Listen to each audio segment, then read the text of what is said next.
I'm Chloe. And I'm Sofia. This is Jennifer. And Marie. And this is Ballet Tech Talks.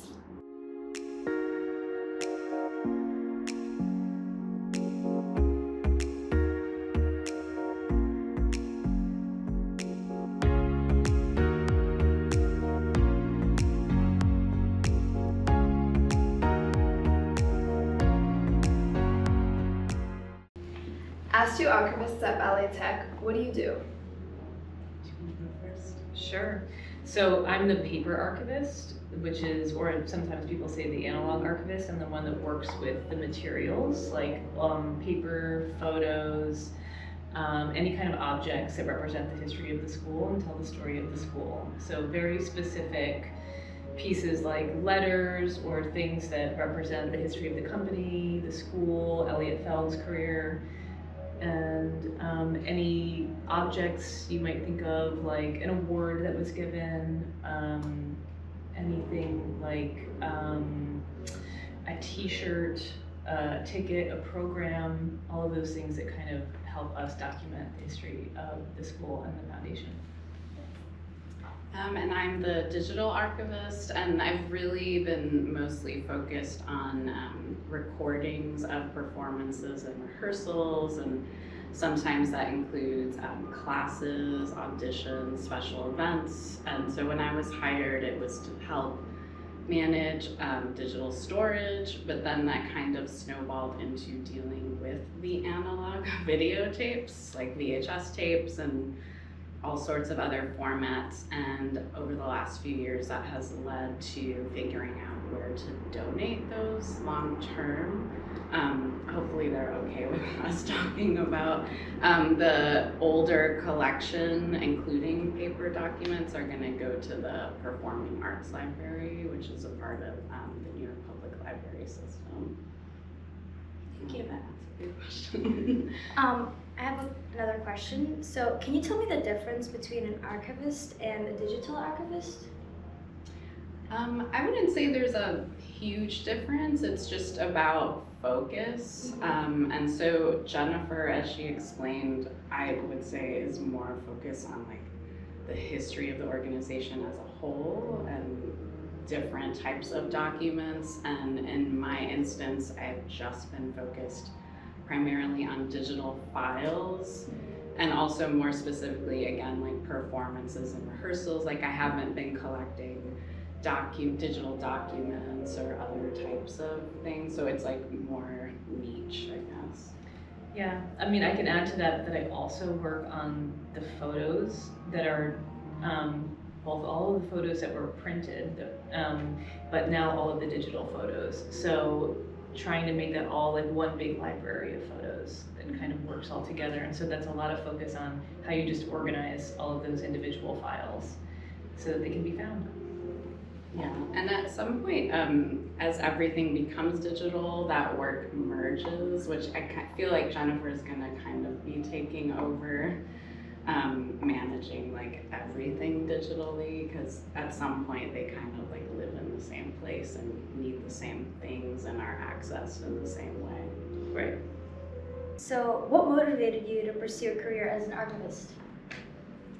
Sure. Well, I was actually in a graduate program for a totally different field, and in that work we needed to use the archive. They wanted us to use an archive as part of our research work, and I was just amazed by what you can find in an archive and how special and unique all of the items are, and how you can hear voices from the past in their own voices, and it really fascinated me. And as I realized I didn't want to pursue the thing I was studying, I was like, well, I really fell in love with this, and I immediately thought, how do you do this? How do you become somebody who gets to work with these materials? And so that's what led me to getting a degree in library science. And I will say that I also just love the stories that you can find in an archive. I feel like there's a lot of hidden potential for interesting lives and things that are unseen. So that's what really motivated me.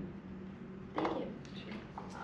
My motivation was in part just finding something more specific. I had the fortune of graduating from college right when the financial crisis in 2008 was starting. And so, job opportunities not as prevalent. And when I started to look around, I got interested in archiving in general for the similar reasons you just described. It was like, there's interesting things in these places. How are they managed? How do you get into that? And then I came upon a graduate program at NYU called the Moving Image Archiving and Preservation Program, which was very specific to caring for films, which is, I love watching films, and I knew I was never going to be a person like in front of the camera.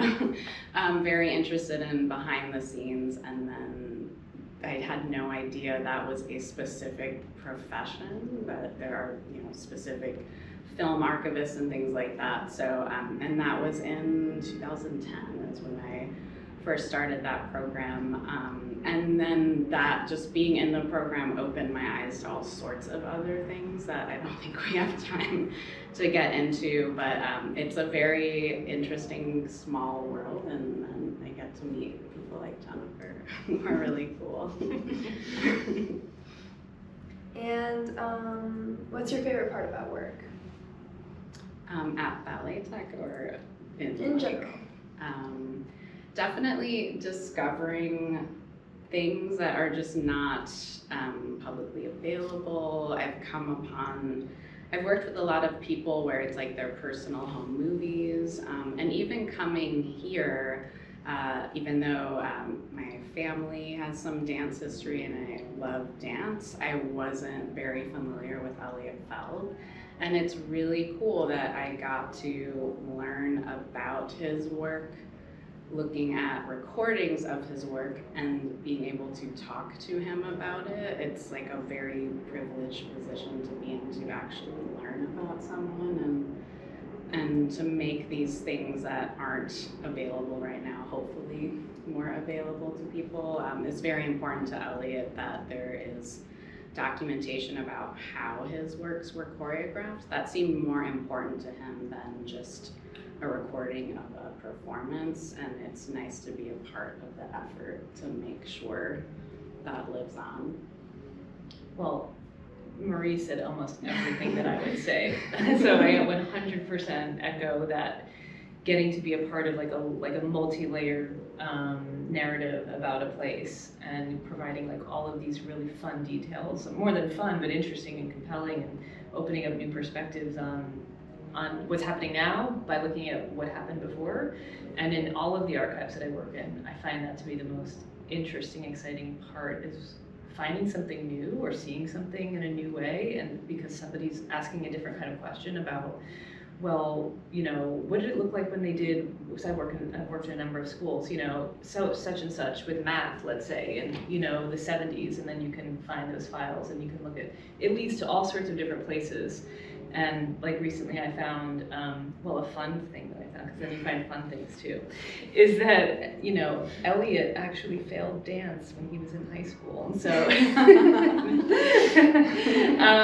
so you find fun things, but I found some footage that was unseen for a really long time of kids playing in New York City on the streets at another job. So it really is, I think, the highlight of it, and going on a research mission when someone's looking for something. Yeah. I love that. Yeah. So how would you describe your ideal work environment?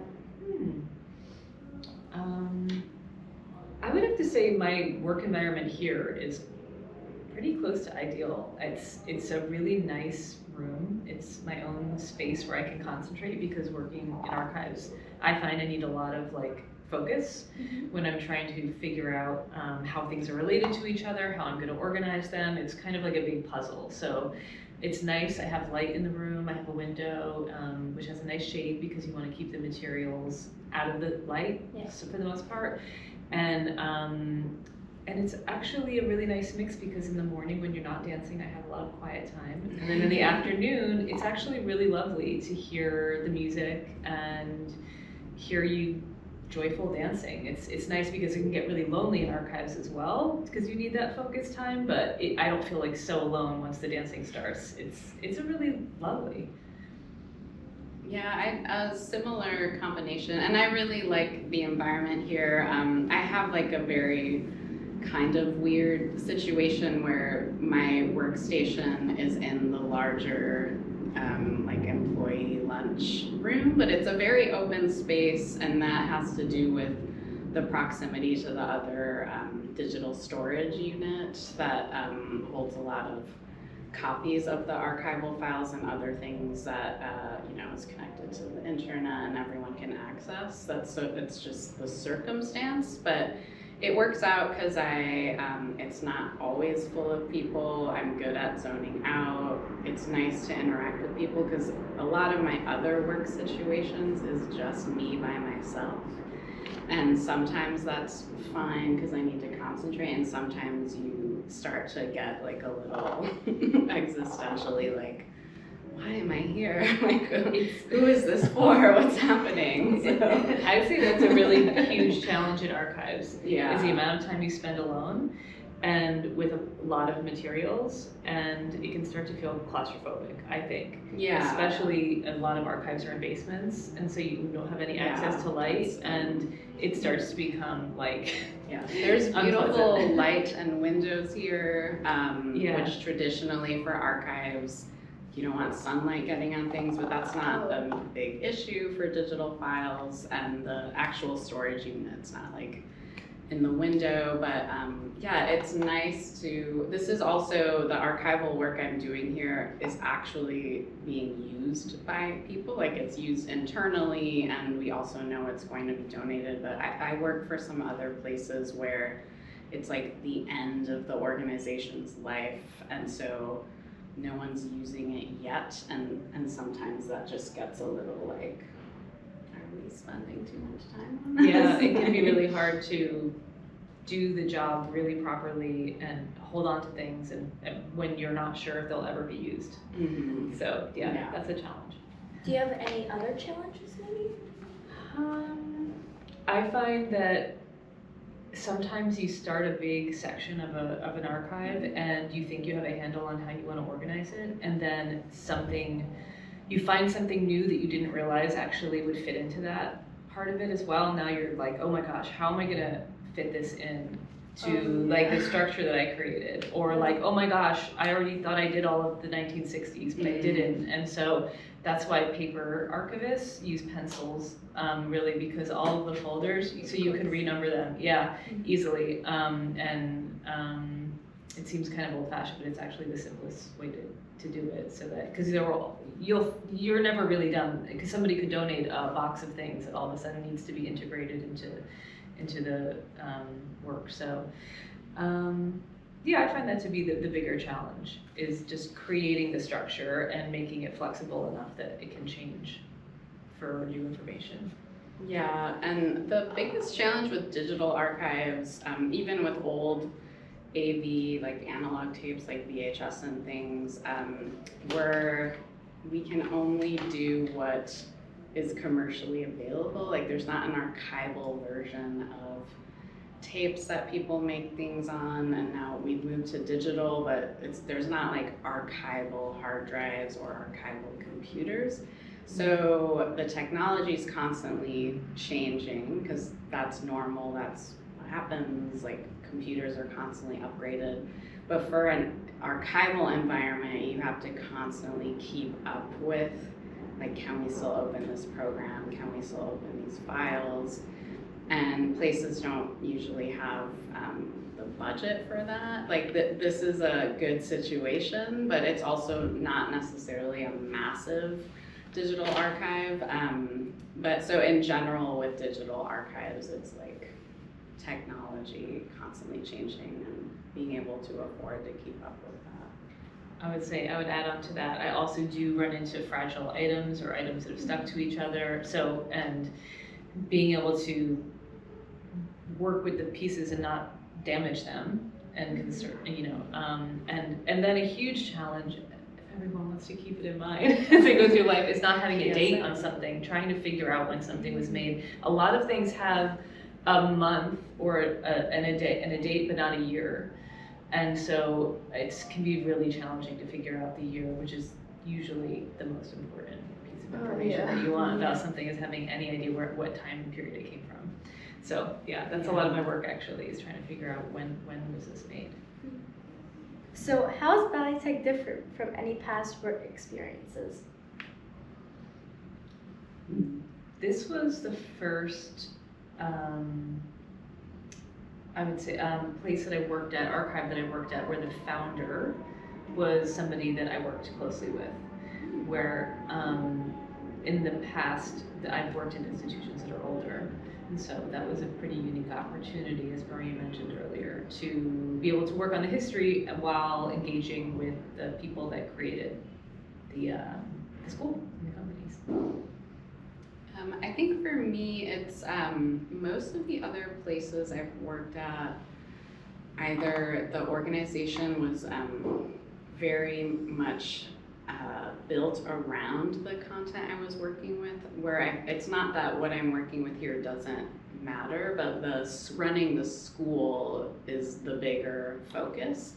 And it was kind of nice to be a part of a team. I have really wound up in a lot of situations where, again, it's usually like me by myself, or it's a really small group of people. So it's been really interesting for me to observe just like all the different things going on, which is what I like about my weird spot in the employee lunchroom. Is I not intentionally eavesdropping, but I do get to learn a lot about how the school is run and the different kinds of concerns. So it's really interesting to me.